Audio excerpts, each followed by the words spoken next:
Não, tá aqui. Ah, tá. Tudo certo. Paz do Senhor, boa noite, irmãos, tudo bom? Tá tudo mudo, desculpa, esqueci. Pessoal, é uma alegria poder estar aqui de novo. A gente se preparou essa semana para compartilhar uma palavra com vocês. O tema que pediram para a gente compartilhar juntos era qual é o meu papel no casamento. Eu creio que alguns aqui já participaram do curso de noivos e a gente sabe que é uma lição muito importante, que é a vida espiritual, né? E eu confesso que no primeiro momento a gente ficou assim, poxa, a gente vê tanta pregação sobre isso, né? A gente tem textos tão batidos sobre isso que a gente fica assim, poxa, de onde eu vou tirar, né, alguma coisa nova para compartilhar? Mas a gente teve prova que a palavra de Deus sempre se renova, né? É um texto que a gente lê, relê e estuda, mas graças a Deus a gente pode tirar sempre tesouros novos da palavra de Deus e foi exatamente isso que aconteceu com a gente. Então, para situar a gente, o tema que a gente vai abordar hoje é qual o meu papel no casamento, o meu papel como homem, qual o meu papel como esposa dentro do casamento, o que a palavra de Deus diz sobre isso. De cara dá para perceber que é um tema bem grande, né? A gente vai tentar correr o máximo para cumprir o horário, mas é um tema realmente muito importante. E a gente queria começar fazendo a seguinte reflexão, né? A gente, como cristão, a gente quer saber quais são as expectativas de Deus, o que Deus tem para nós dentro do casamento, né? Qual é o meu propósito dentro do casamento? Qual é a minha função? Mas talvez seja importante a gente pensar um pouco antes disso, no sentido de qual seria a minha função como pessoa, como criatura? Qual é o motivo da minha existência? E a gente volta lá para os primórdios e a gente vê que o fim principal do homem é glorificar a Deus e gozá-lo para sempre. Então essa é a função de qualquer pessoa, dentro ou fora de um casamento. E a gente vê também que nós, como pessoas que aceitaram a Cristo, que entregaram a sua vida a Cristo, que foram lavadas pelo seu sangue, a palavra de Deus também diz que nós fomos predestinados para boas obras. Né? Nós não fomos salvos por boas obras, mas nós fomos salvos para boas obras. E a gente sabe que o casamento é um terreno bem fértil para a gente semear essas boas obras, né? A gente sabe que o casamento é um exercício, né, de vida espiritual. Então, nada mais adequado do que a gente tentar aplicar essas boas obras que Deus nos predestinou a fazer, não só na nossa vida trabalho, na nossa vida de igreja, de adoração, mas na nossa vida diária. Porque se a gente for para Efésios 5 e também Colossenses, um texto paralelo que existe, quando o apóstolo Paulo vai falar para pessoas como viver de modo a estar cheio do Espírito, ao invés de se encher do vinho, mas se encher do Espírito Santo, ele começa falando de como o marido deve tratar a mulher e como a mulher deve tratar o marido. Ou seja, estar cheio do Espírito Santo, ter uma vida de afinidade com Deus, tem tudo a ver com casamento, tem tudo a ver com os papéis do casamento. Então, feita essa breve introdução, pode pincelar aquela parte dos investimentos, só para a gente terminar essa introdução, por favor. Então, Deus nos chamou para exercer o amor dentro do casamento. Só que quando a gente pensa em amor, a gente sabe que amor é uma escolha, a gente sabe que amor não é apenas um sentimento. Mas quando a gente pensa em amor, a gente tem que se voltar também para a Bíblia, né? O que a Bíblia diz o que é o amor? E quando a Bíblia trata de amor, ela trata o amor como renúncia, como entrega.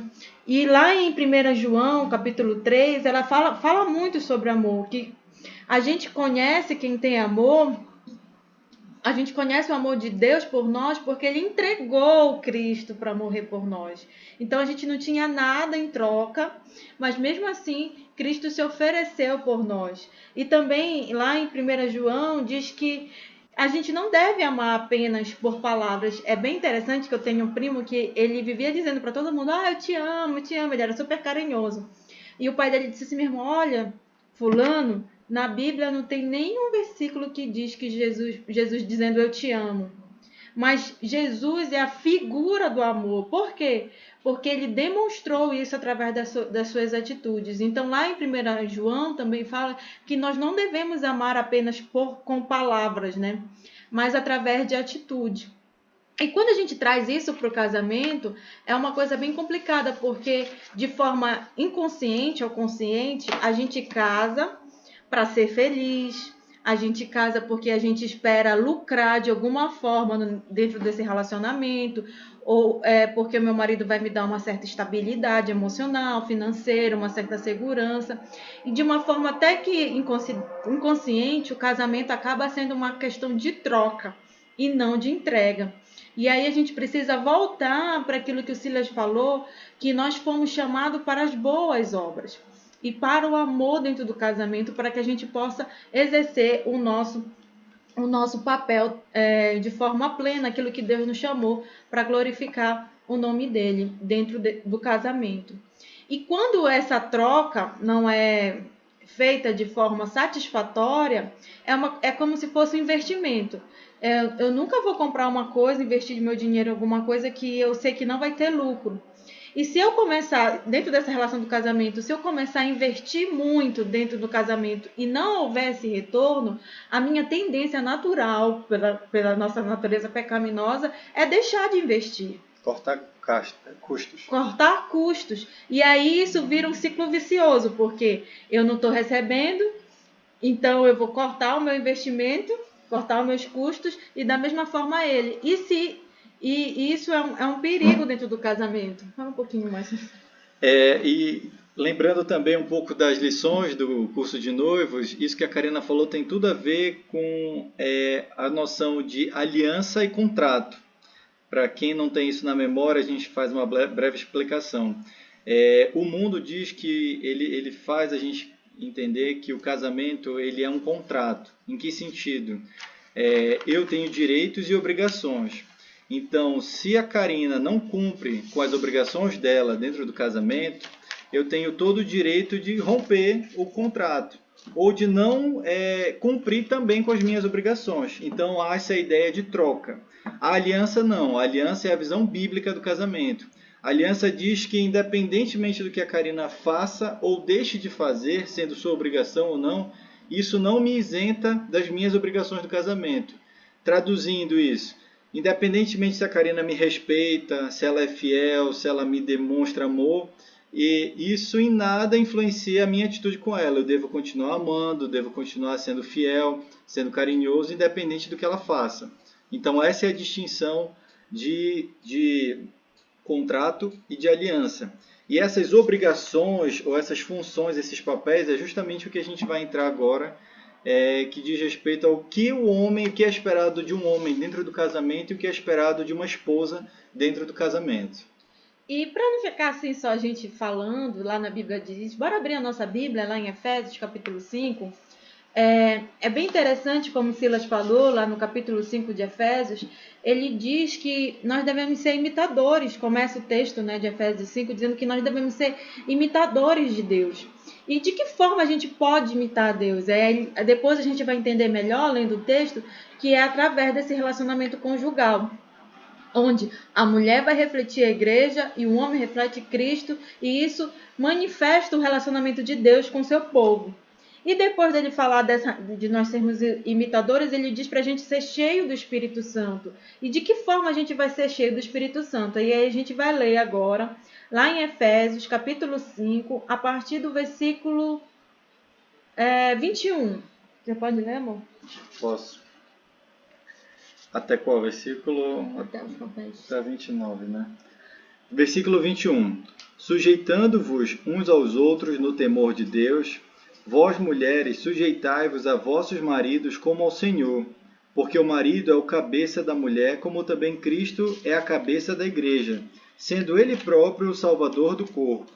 De sorte que, assim como a igreja está sujeita a Cristo, Assim também as mulheres sejam em tudo sujeitas a seus maridos. Vós, maridos, amai vossas mulheres, como também Cristo amou a igreja e a si mesmo se entregou por ela, para a santificar, purificando-a com a lavagem da água pela palavra, para apresentar a si mesmo igreja gloriosa, sem mácula nem ruga, nem coisa semelhante, mas santa e irrepreensível. Assim devem os maridos amar suas próprias mulheres como seus próprios corpos. Quem ama sua mulher, ama-se a si mesmo, porque nunca ninguém odiou a sua própria carne, antes a alimenta e sustenta, como também o Senhor a igreja. Então, aí no texto de Efésios e também o paralelo de Colossenses, a gente pode identificar alguns papéis da mulher. E a mulher dentro do lar, dentro do casamento, ela tem vários papéis. Só que eu gostaria de, hoje à noite, destacar os dois principais, que é a questão da submissão e a questão do respeito.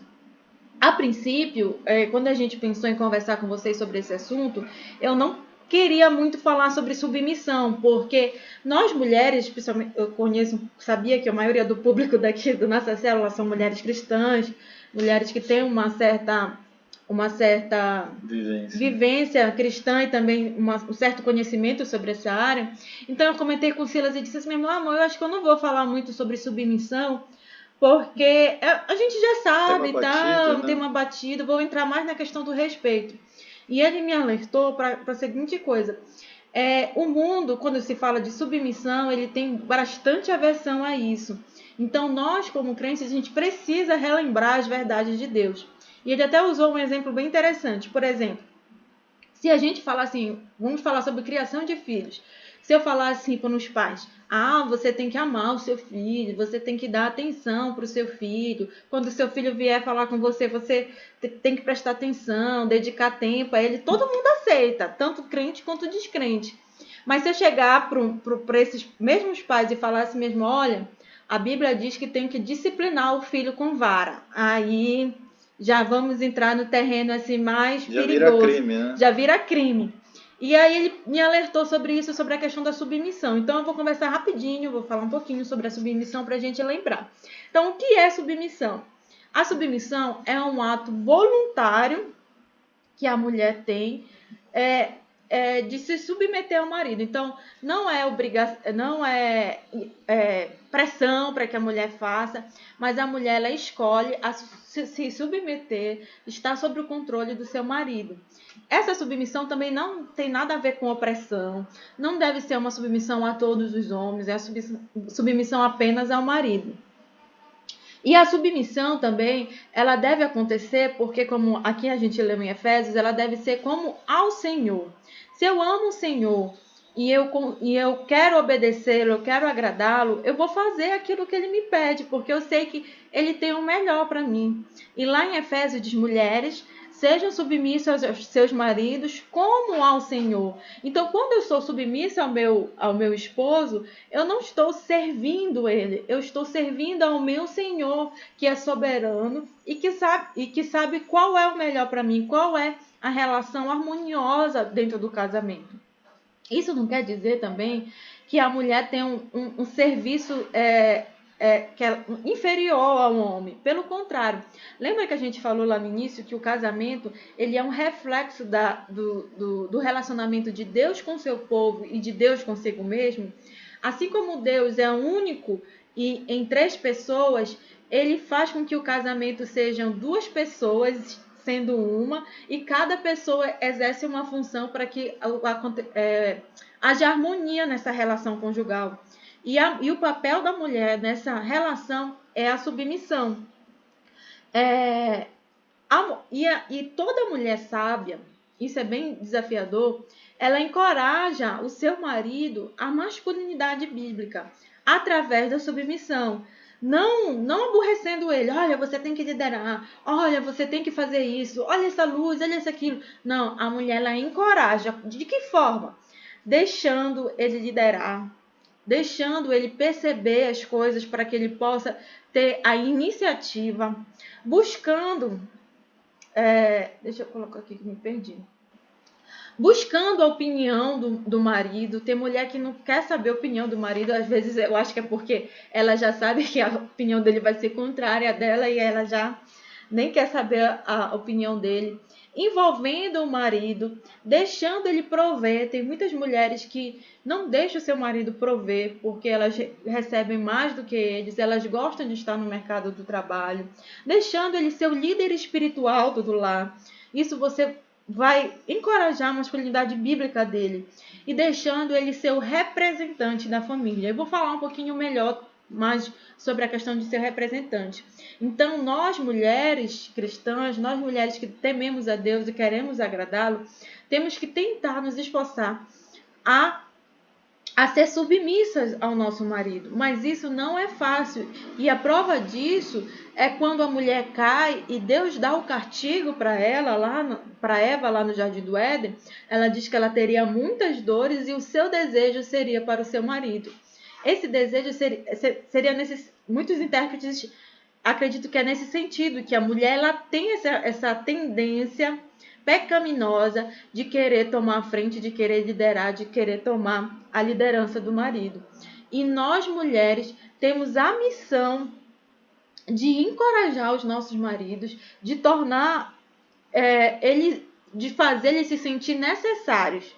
Os homens, eles precisam se sentir necessários e nós, mulheres, temos esse poder nas mãos dentro do casamento. E quando a mulher lidera dentro do lar, ela tira esse propósito do homem, ela anula o homem.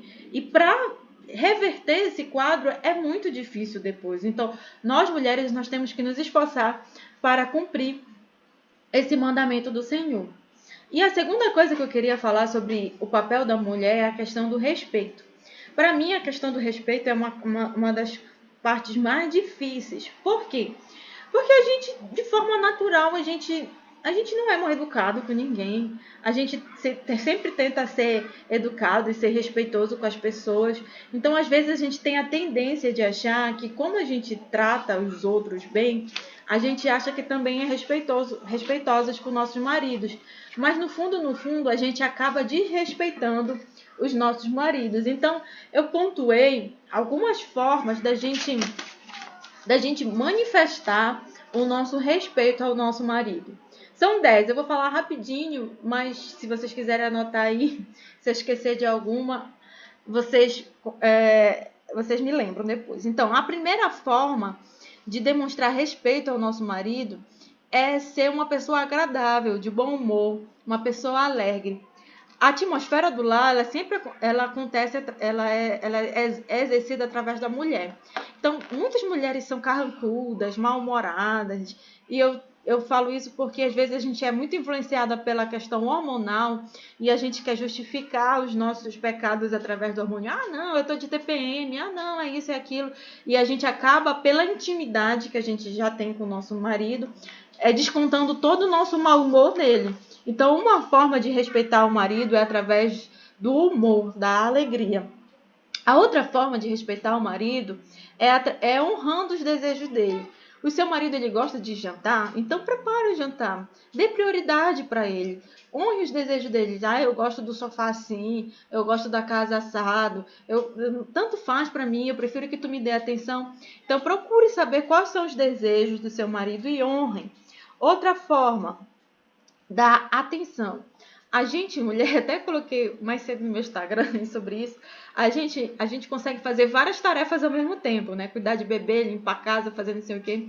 E às vezes quando o nosso marido vem conversar com a gente, vem tratar sobre algum assunto, a gente quer fazer tudo ao mesmo tempo e não dar a atenção que ele merece, a atenção devida. Então, uma das formas também de honrar e respeitar o marido é dar atenção. Outra forma, evidencie os pontos positivos do seu marido.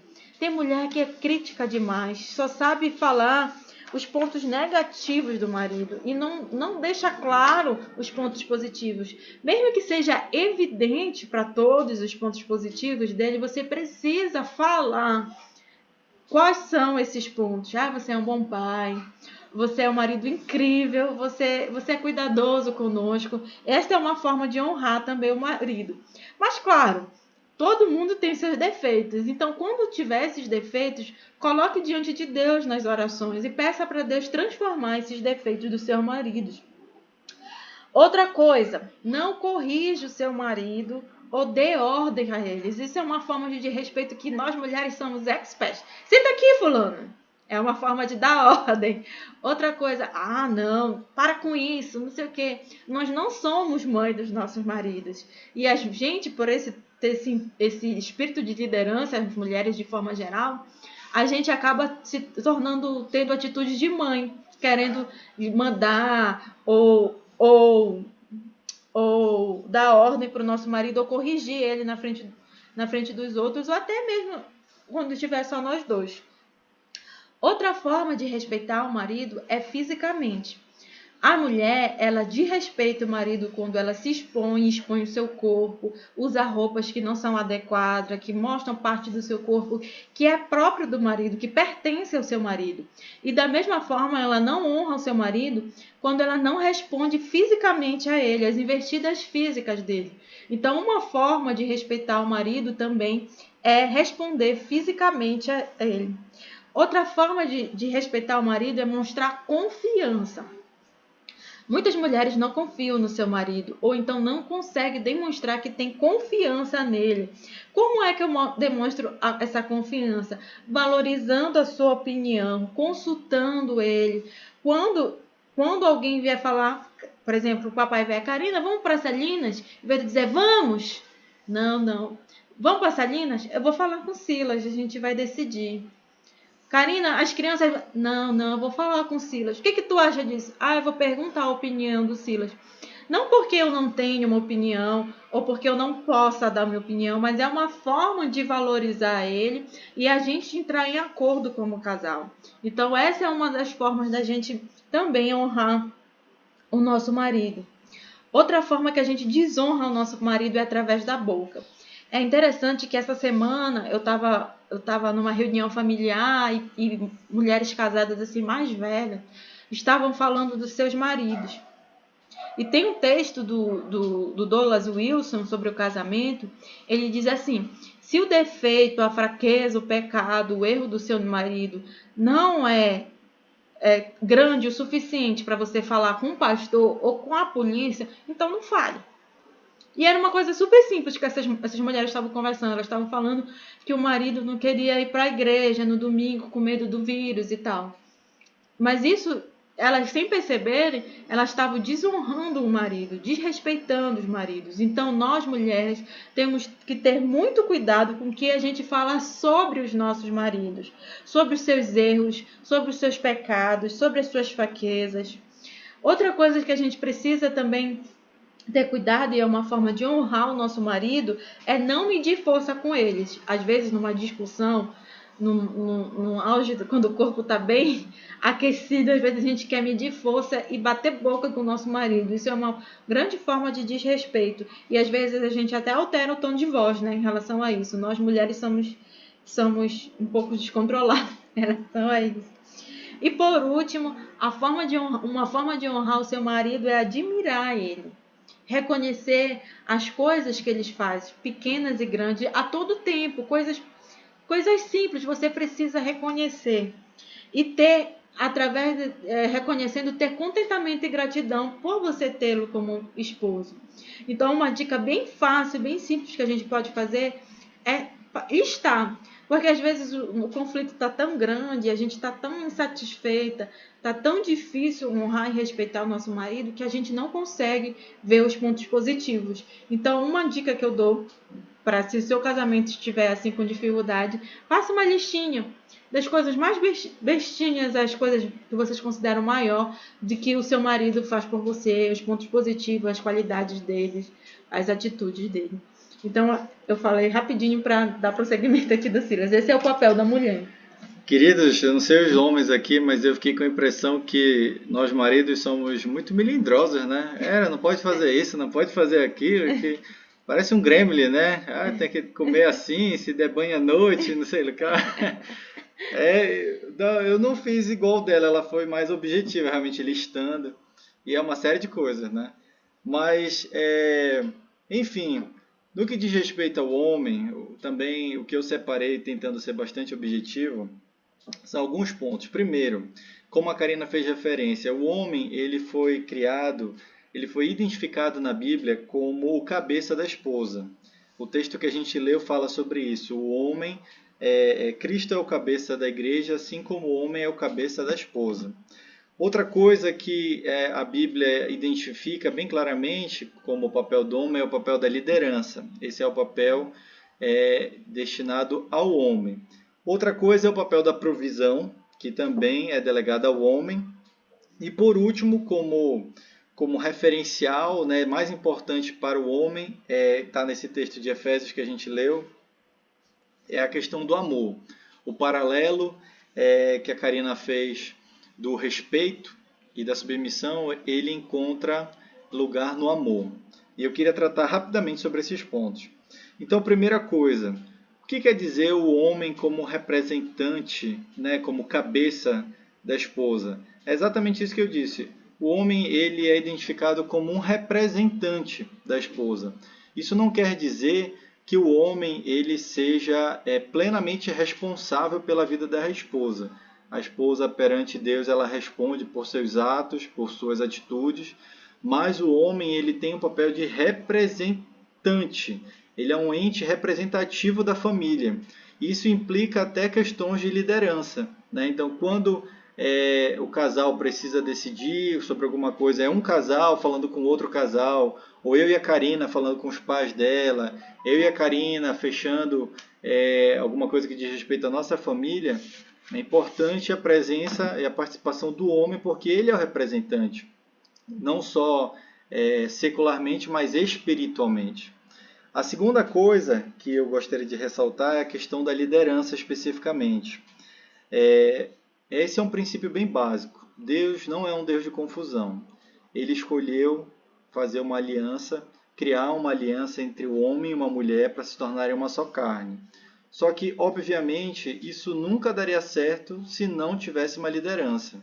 Porque senão teria que ser uma aliança de 3 pessoas, né?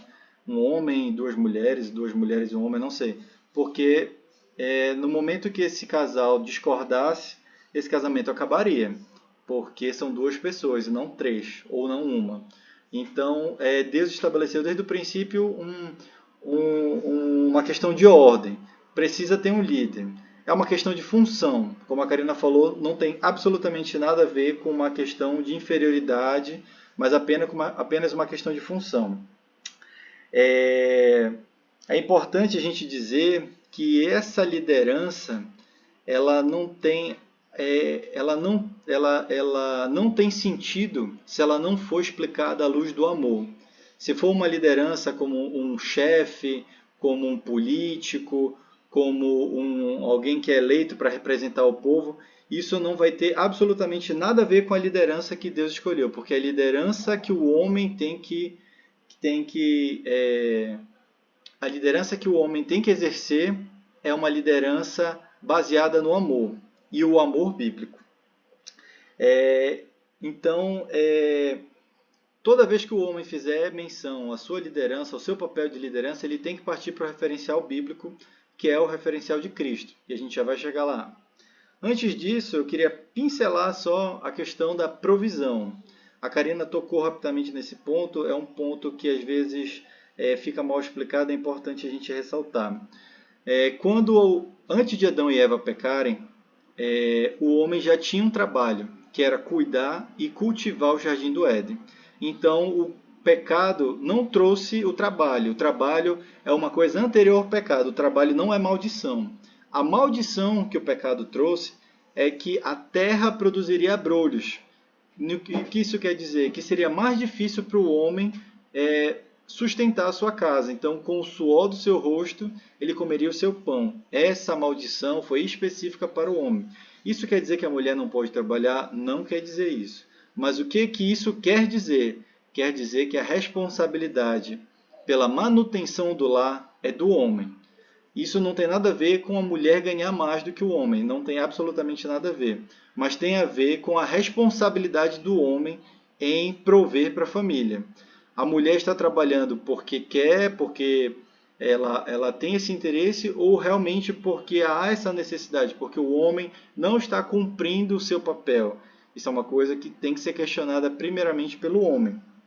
Então, a partir dessa perspectiva, a gente tem que fazer uma autoavaliação com o homem se a gente tem sido um profissional diligente, se a gente no mundo de hoje tem estudado, tem se esforçado para sustentar a nossa casa, porque essa responsabilidade é nossa. Então, apesar da modernidade, apesar da mulher no mercado de trabalho, isso é uma coisa que vem desde Gênesis para todos os homens e é importante a gente ressaltar, porque muitas vezes com a entrada da mulher no mercado de trabalho, o feminismo, a gente tende a imaginar que não tem problema, realmente não tem problema nenhum a mulher trabalhar. Mas tem problema quando o homem se escora na mulher. Tem problema quando ele esquece que a responsabilidade principal de colocar comida em casa é do homem. E aí eu queria entrar na parte principal, entrar no texto que a gente falou de Efésios, especificamente Efésios 5, de 25 a 29. Aqui nesse texto a gente vai ter uma visão bem clara para nós homens de como é difícil cumprir o nosso papel como homem dentro do casamento. Porque o nosso referencial é Cristo. Nós devemos imitar especificamente Cristo dentro do nosso casamento, quando a gente olha a relação dele com a igreja. E quando a gente olha a relação de Cristo com a igreja, a gente vê uma relação de amor sacrificial, um amor de abnegação, um amor que diz não a tudo que diz respeito ao seu interesse, à sua vontade, e um amor que se sacrifica incondicionalmente pelo outro. Então, só isso já é uma missão impossível de nós cumprirmos por nós mesmos. Né? Nós precisamos do auxílio do Espírito Santo para sermos como Cristo no nosso casamento. Então, o exemplo de Cristo, como a Karina falou, da sua vida aqui na Terra, ela é um perfeito exemplo de como o marido deve se portar com relação à sua esposa. Você não vê Cristo murmurando nos evangelhos em momento nenhum, por mais que ele tenha padecido, foi homem de dores, mas você não vê Cristo murmurando. Você vê Cristo servindo. Você vê Cristo intercedendo. Você vê Cristo perdoando aqueles que lhe ofendem. Então, assim, de cara a gente já tem um manual de várias listas de como a gente deve agir com a nossa esposa. Mas mesmo que isso não ficasse claro o suficiente, aprove a Deus trazer esse texto de Efésios para que ficasse mais clara a nossa função como homem em relação às nossas esposas. Eu queria voltar lá para o texto que a gente leu e pontuar algumas coisas. Lá no início do texto vai dizer assim: maridos, amem suas esposas como também Cristo amou a igreja. A gente já viu isso. E a si mesmo se entregou por ela. Então, primeiro ponto, se entregou. Aqui a ideia de se entregar, ele abriu mão de si. A ideia é que Cristo desceu do céu, de todo o seu conforto, de toda a sua glória, de tudo que lhe pertencia, de tudo que ele tinha direito, e ele veio padecer, ele veio se humilhar, ele veio sofrer pela igreja, pela sua noiva. Então essa é a ideia de se entregar. Ele traz a ideia de abnegação, do conforto, de regalias, de direitos. E ele vem para quebrar qualquer ideia de egoísmo. O que seria o egoísmo? O egoísmo seria a ideia de uma pessoa colocar os seus interesses, as suas opiniões, as suas vontades em primeiro lugar, em detrimento ao ambiente ou às demais pessoas. Isso não tem absolutamente nada a ver com o amor descrito em 1 Coríntios 13:5, porque o amor verdadeiro ele não busca o seu próprio interesse. E Cristo é o perfeito exemplo disso. Para a gente, o que isso significa? Que a gente, como homem, deve abrir mão do nosso tempo, abrir mão dos nossos hobbies, abrir mão de todas as regalias que a gente tem em prol das nossas esposas, gastando tempo com elas, conhecendo as suas necessidades, procurando suprir as necessidades. Essa ideia que a gente quer passar com abrir mão e se entregar por alguém. E aí eu queria trazer uma reflexão. Será que a gente já abriu mão de tudo que precisa como homem? Se a gente for colocar numa balança, de repente, os nossos gastos, eu digo, eu como homem, como chefe da casa, os gastos que a gente tem com comida, com viagens, com cursos, com vestuário. Será que essa balança ela pesa mais para minha esposa ou pesa mais para mim? Pensa no teu tempo livre, homem. Será que o teu tempo livre tu tens gastado com academia, com hobbies, com as tuas individualidades? Ou tu tens gastado, investindo tempo de qualidade com a tua esposa? Tu tens ajudado ela em casa? Tu tens te aproximado dela, acompanhado ela? Então essa é a ideia de se entregar, é você abrir mão de si para você buscar outra coisa, para você tirar de si para dar para alguém. E o texto continua, ele diz assim, se entregou por ela para a santificar. E aí, antes de chegar no santificar, eu queria parar no propósito. O objetivo é santificar. É interessante aqui a gente voltar para a ideia de aliança. Cristo ele não se entregou por uma igreja santa. Cristo ele não se entregou por uma igreja sem mácula, nem ruga, nem qualquer problema. Não, ele se entregou por uma igreja que precisava se tornar santa, que precisava ser trabalhada. Então, muitas vezes a gente quer oferecer o nosso amor para aquela mulher que oferece carinho, para aquela mulher que é amável, para aquela mulher que é respeitadora, mas essa não é a ideia de Cristo. Cristo veio para santificar, e não por uma igreja santificada. Então, é muito importante a gente ver essa transição. E aí, quando a gente entra no santificar, a gente vê o perfeito exemplo, realmente, do amor incondicional. Porque nós éramos pecadores, inimigos de Cristo, inimigos de Deus. Nós não tínhamos e não temos ainda nada a oferecer para Ele, e mesmo assim Ele se entregou por nós. Então, esse é um perfeito exemplo de amor sacrificial. E aí a gente chega no objetivo, né? Santificar, o objetivo da entrega de Cristo é santificar a igreja. Aí a gente traz para a gente. O nosso objetivo como maridos não é agradar a nossa esposa. Tem uma diferença muito grande. Então, a gente não tem que abrir mão de si mesmo, do nosso tempo, para agradá-la. Na verdade, quando a gente pensa em santificar a esposa, muitas vezes a gente tem que desagradá-la. Muitas vezes, ao invés de a gente dizer sim, a gente vai ter que dizer não. A gente vai ter que chamar de repente ela de manhã, no domingo. Ela está cansada, ela não quer ir para a igreja, ela queria dar uma volta na praia, ir no Tinga, ela queria ir na piscina. E a gente vai dizer, não, vamos para a igreja. Mas eu estou cansada, mas santificar é isso. Santificar não é, tem que agradar a minha esposa, isso que é amar. Não, não é. O objetivo da entrega, o objetivo do amor é santificar. Então, é importante a gente ressaltar que a gente não tem que viver simplesmente para agradar, a gente tem que viver para santificá-la. E aí, de cara, a gente percebe que isso não acontece sem esforço, né? Se já é difícil para a gente, como pecador, mortificar a nossa própria carne, imagina a gente ter que ajudar alguém, a nossa esposa, a mortificar a carne dela. É interessante que nós homens tendemos muito à omissão. Como a Karina falou, a mulher ela talvez tenha a tendência de ir para cima, de dizer o que fazer, de olha, ajeita aquilo. E o homem muitas vezes é o contrário. Ele tem a tendência à omissão. E o que acontece? Muitas vezes ele está vendo a mulher fofocando, contando ali o que não deveria com as amigas e ele não fala nada.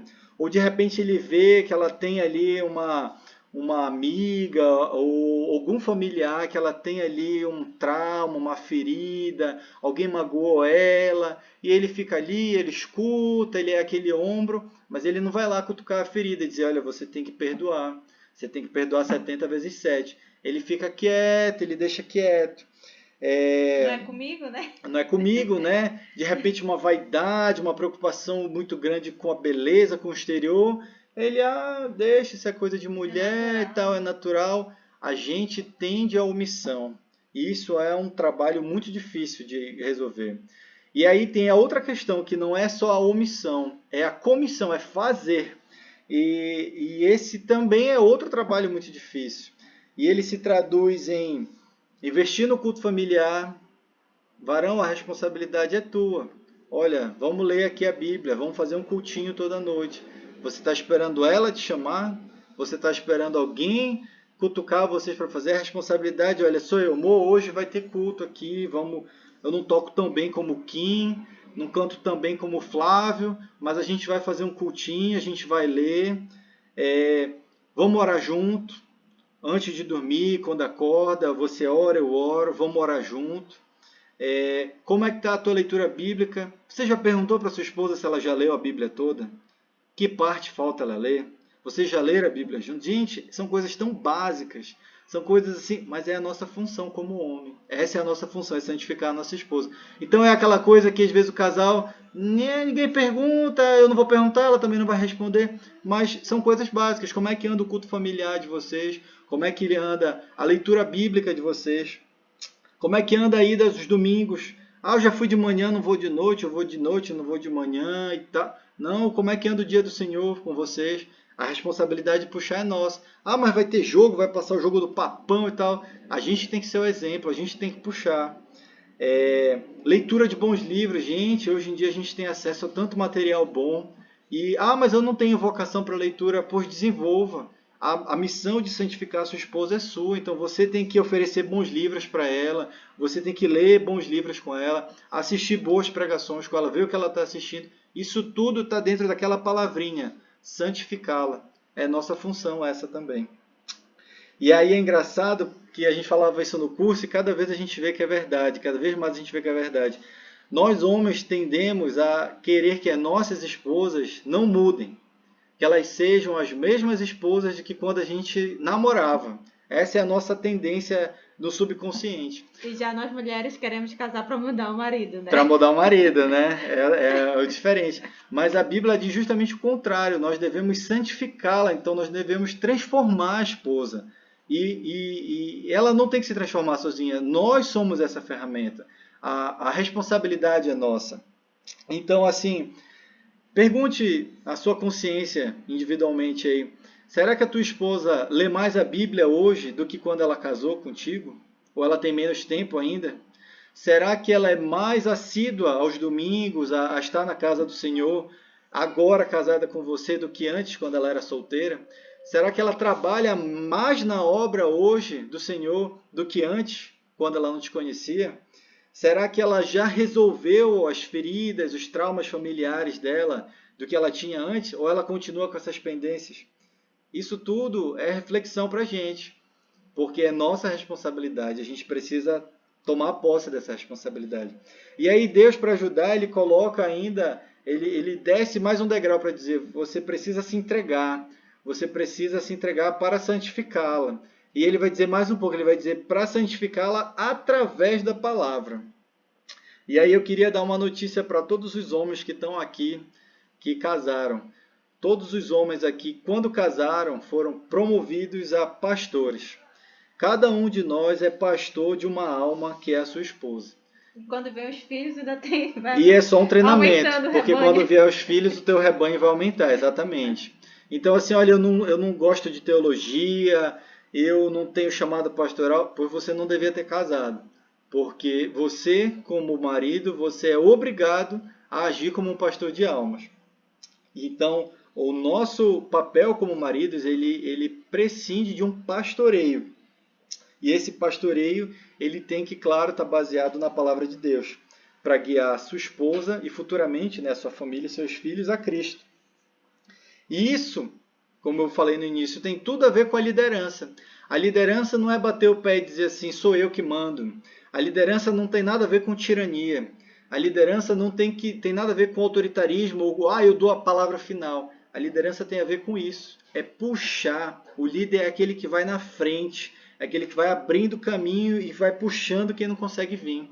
Então, essa é a função da liderança. Agora, a liderança talvez fique mais clara na cabeça dos homens. Esse é o nosso alvo como liderança. É nós guiarmos a nossa família, é nós sondarmos, nos aproximarmos, sabermos as necessidades da nossa família, da nossa esposa, e assim nós podemos liderar. E aí, para fechar o texto, Deus vem com um exemplo, ele traz o exemplo de Cristo da igreja, né? E ele está falando ali para pessoas que são novas convertidas, para pessoas que talvez tenham níveis de experiência diferentes com Cristo. E aí ele vem para traduzir essa relação de uma maneira assim bem palpável, bem natural. Ele vem dizer assim, quem ama a sua esposa ama a si mesmo, porque ninguém jamais maltratou o próprio corpo. Quem faz bem à esposa faz bem a si mesmo. Então ele vai trazer aqui uma analogia do próprio corpo. É uma analogia atemporal, ela se aplica a todas as épocas e é uma analogia universal, se aplica a todos os casamentos. Então é uma receita, é como se fosse um aforismo. Você quer fazer bem a si mesmo? Você quer ter dias abençoados? Você quer ter um casamento feliz? Invista na sua esposa. Faça a sua esposa feliz. Descubra o que ela gosta, descubra o que ela precisa, supra suas necessidades materiais, suas necessidades emocionais e supra suas necessidades espirituais. Fazendo isso, você vai estar, digamos assim, até sendo egoísta, porque você vai estar fazendo bem para si mesmo. Então, é quase que um ditado dizer assim, poxa, você quer ter um casamento feliz? Então faça a sua esposa feliz, santifique ela, invista nela. Não invista tempo em você. Você quer ser feliz? O mundo vai dizer, compre coisas para você, se envolva com hobbies, invista na sua individualidade. A Bíblia diz diferente. Você quer ter um casamento feliz? Você quer ser um marido feliz? Invista na sua esposa. Faça a sua esposa feliz. Então, eu queria trazer essa breve reflexão para a gente dessas perguntas de se entregar, de abnegação, da gente estar esperando já essa esposa ser sem mácula nem rúcula para a gente poder... Rúcula não, né? Ruga. Rúcula, eu já estou com fome, né? Sem mácula nem ruga, para a gente poder demonstrar amor, para a gente tentar sempre ter o alvo de santificar a nossa esposa, não simplesmente querer agradá-la, mas buscar ativamente a sua santificação. E sempre essa santificação, não com as ideias da minha cabeça, mas com a palavra de Deus, através da palavra de Deus. E lembrando que fazendo tudo isso, eu vou estar simplesmente cumprindo uma receita para que não só o meu casamento seja feliz, mas para que eu, como marido, como pessoa, como homem, eu seja feliz. Então, era mais ou menos isso que a gente queria trazer hoje para vocês. Eu creio que a gente cumpriu o nosso horário ali de 9, 9, 10, desculpa. Interessante que não é uma tarefa fácil para ninguém, né? Para a mulher é difícil ser submissa e para o homem também é muito difícil liderar. É impossível, na verdade. É só com o Espírito Santo. Por isso que a gente tem que voltar para o texto, porque a gente precisa ser cheio do Espírito Santo para conseguir exercer o nosso papel dentro do lar. Isso não é um conjunto de dicas para você fazer e dar certo, né? Isso é um reflexo do que quer dizer ter uma vida espiritual, do que quer dizer estar ligado a Cristo, do que quer dizer ser cheio do Espírito Santo, né? Então não quer dizer, olha, faça isso e seja feliz. Mas isso quer dizer, olha, se você for cheio do Espírito, você vai conseguir fazer isso. E é interessante que muitas mulheres dizem assim, tudo bem, meu marido é o líder, meu marido é o cabeça, mas eu sou o pescoço, eu que mando, eu que conduzo. E eu sempre digo para as mulheres não queiram ser pescoço, a Bíblia não trata a mulher como um pescoço. Ela diz que a mulher é a coroa do homem, é um lugar de honra, é um lugar de destaque, mas e não de manipulação. Não sejamos manipuladoras dos nossos maridos, mas sejamos auxiliadoras, como Deus nos chamou. E é uma tarefa difícil mesmo, é só através da palavra de Deus, do Espírito Santo atuando em nós, que o nosso casamento pode refletir isso. E se você olhar para qualquer casal que está separado, você vai ver que o motivo da separação tem a ver com a execução desses papéis. Ou foi atropelado, ou um não exercia o papel, ou outro quis usurpar o papel do outro. Sempre quando um casamento termina, a questão dos papéis está envolvido, porque Deus é muito sábio, né? Ele sabe como ia funcionar o casamento. E quando a gente não faz como Deus manda, as coisas não funcionam de forma harmoniosa. Amém. Amém. Irmão, é isso.